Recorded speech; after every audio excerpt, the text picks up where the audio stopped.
È un saggio scientifico sul profumo del vino. Io da anni mi occupo appunto di questi aspetti legati al vino, cioè al suo profumo, cerchiamo di capire quali sono le molecole odorose, come reagiscono tra di loro, le identifichiamo, quindi la genesi, tutti i meccanismi che sono alla base della loro origine e il sogno di tutti, penso, i ricercatori, che sono delle persone curiose, dei fanciulli che giocano e che cercano di capire le cose, e quello poi di divulgare tutto ciò ad un pubblico molto molto vasto. Quindi in questo libro io ho cercato, come dire, di fare uno stato dell'arte su 30, quasi 40 anni di ricerca da parte di tutti i ricercatori che nel mondo si sono interessati a questo argomento molto importante ed affascinante, perché il vino comunica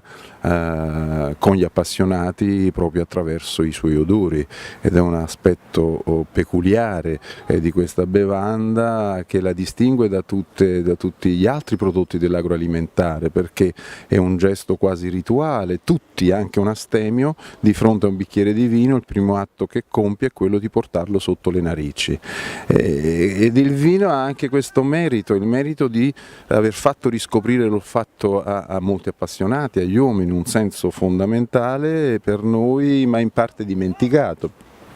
quindi a vantaggio degli altri due sensi che usiamo di più, che sono la vista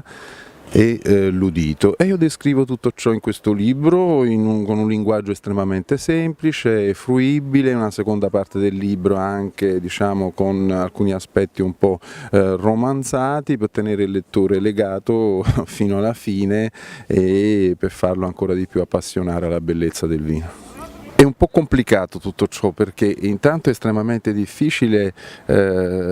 separare i cinque sensi, quindi frazionare tutto ciò, perché i cinque sensi si influenzano a vicenda, quindi è tutto collegato e diventa complesso appunto scomporre tutto ciò.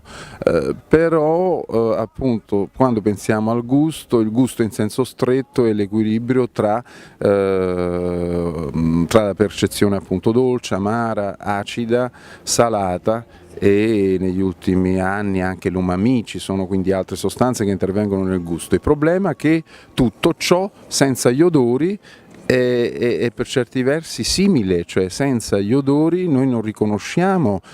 come dire, un risotto ai funghi porcini da un risotto ai frutti di mare, tant'è vero che quando siamo raffreddati difficilmente riusciamo a capire ciò che stiamo mangiando, ciò che stiamo masticando, e quindi anzi non abbiamo nemmeno voglia di mangiare perché diciamo non sento nulla. Questa è una dimostrazione pratica di quando invece sia importante l'olfatto. E come dicevo prima, il vino ha avuto questo merito, perché nessuno di noi degusta una pizza quando viene servita, cioè degusta, pone il naso su un piatto di pizza appena viene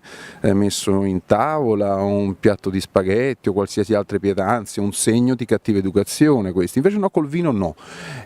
Questo è il mistero, il fascino del vino, che affascina gli uomini da sempre, da millenni, per il fatto intanto ovviamente che è una bevanda alcolica con contenuto alcolico non eccessivo, ben equilibrato con l'altra parte del vino, che appunto di cui il costituente principale è l'acqua, ma è reso complesso,